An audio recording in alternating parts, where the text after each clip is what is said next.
All right, I had a massive fail with the technology trying to provide you guided notes, so I am just going to give you the notes here. If you couldn't get the other video to work. So we are doing sequences and series, and I have to see if I can find my notes. Yep.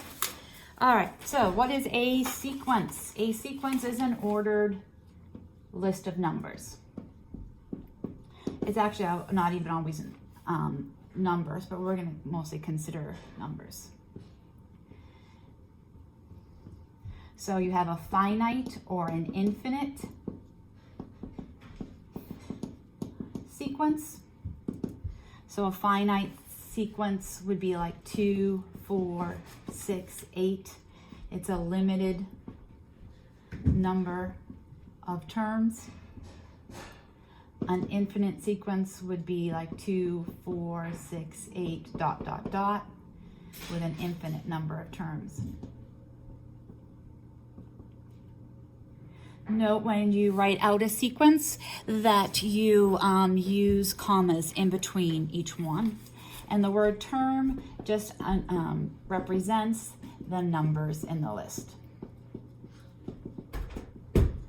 So if I asked you what the third term was here, you would tell me it is 6.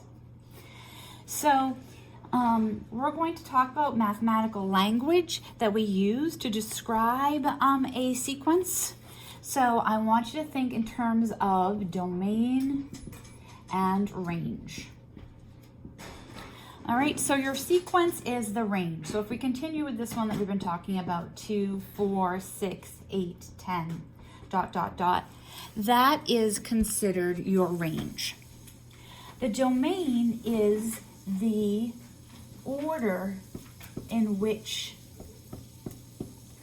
the terms are written. So the domain means the first place, the second place, the third place, the fourth place, the fifth place. So our domain we usually represent with an N, and this tells me the place. Like first place, second place, etc. The range, we either use A sub N with a little subscript or F of N, okay? And it's the actual terms in the sequence.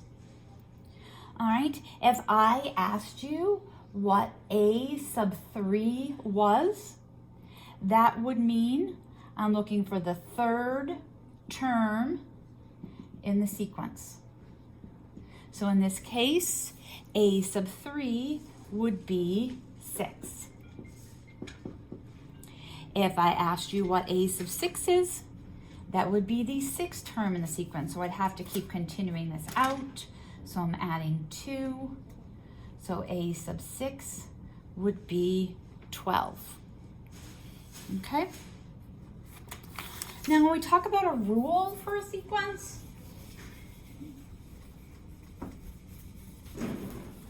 there's 2 ways you can think about the rule. Now, the most way I think you guys would think of this one, right, is you would tell me that the rule is to add 2. And that is right. But what this rule requires is it requires you to know the term before. So if I asked you what the 50th term was in that sequence, you would have to add 2, add 2, add 2, add 2, add 2, add 2, all the way up until the 50th term. So this recursive formula or recursive rule isn't the one we want to talk about. We're going to talk about the explicit rule. And the explicit rule relates the domain to the range. So it relates the N, its place in the sequence, to what its actual value in the sequence is.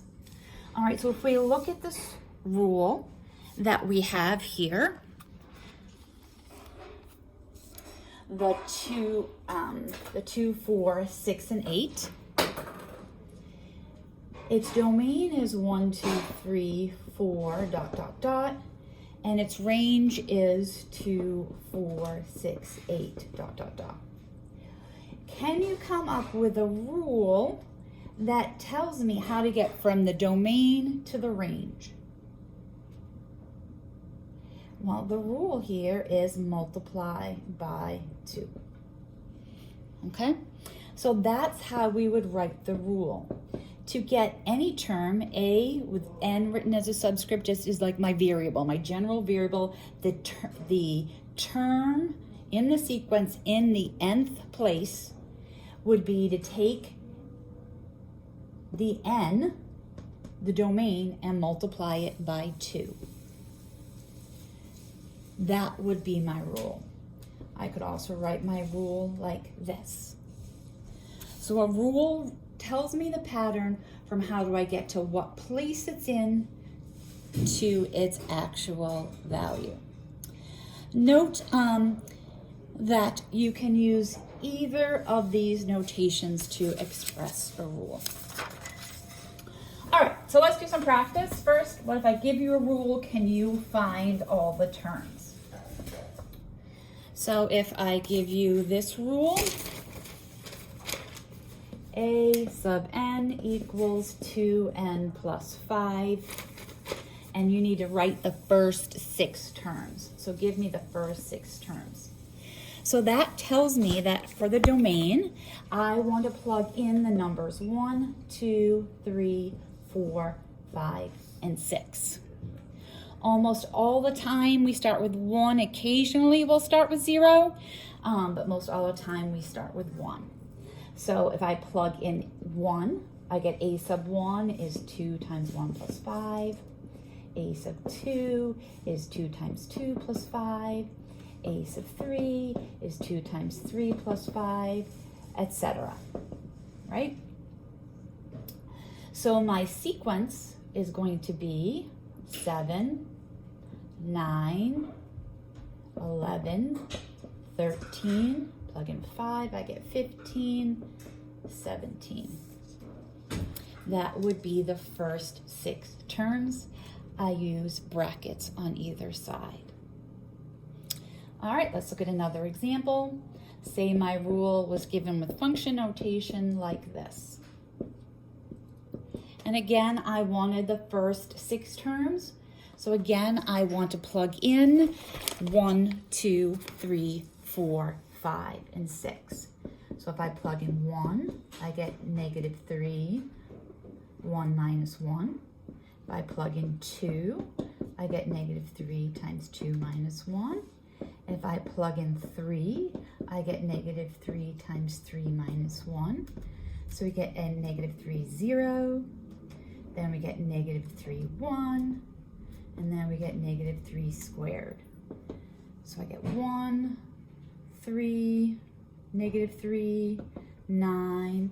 And then I could keep plugging in. I plug in 4.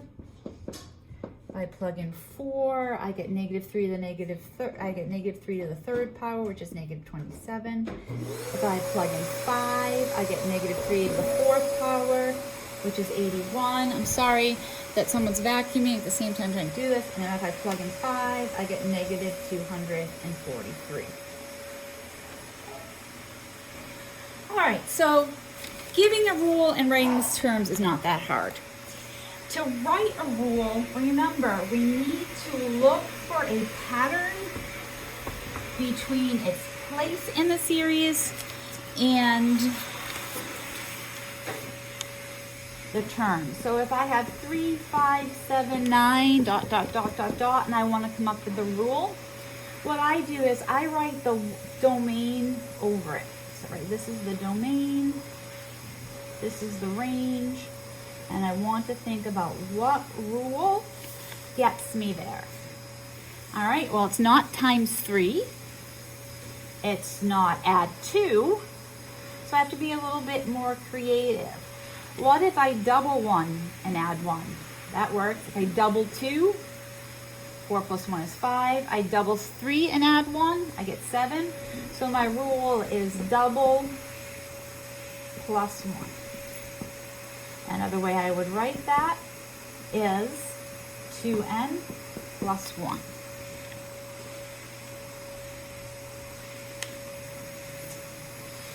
Another example,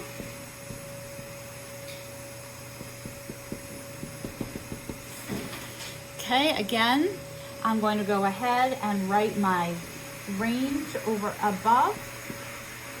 How do I get from 1 to 1, but then 2 to -2, then 3 to 4? Well, it's not multiplying by -1. It's not multiplying by 2. What do we think it is? In this case,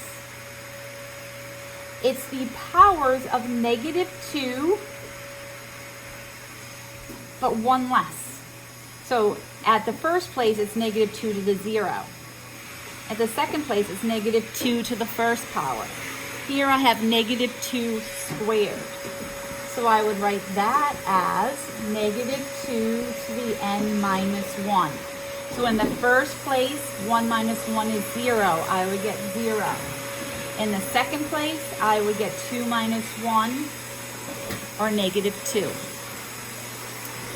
As you can see, it's not always in the first thing you think of. You really need to be creative and sort of think outside the box when you're coming up with these rules. Try different patterns of squaring, subtracting, raising things to a power. All right, how about we'll do one more. All right, so again, if you look at the recursive rule here, it's adding 3, adding 5, adding 7, etc. But again, that's not the rule I want. The rule I want is how I get from 1 to 2, 2 to 5, 3 to 10, and 4 to 17.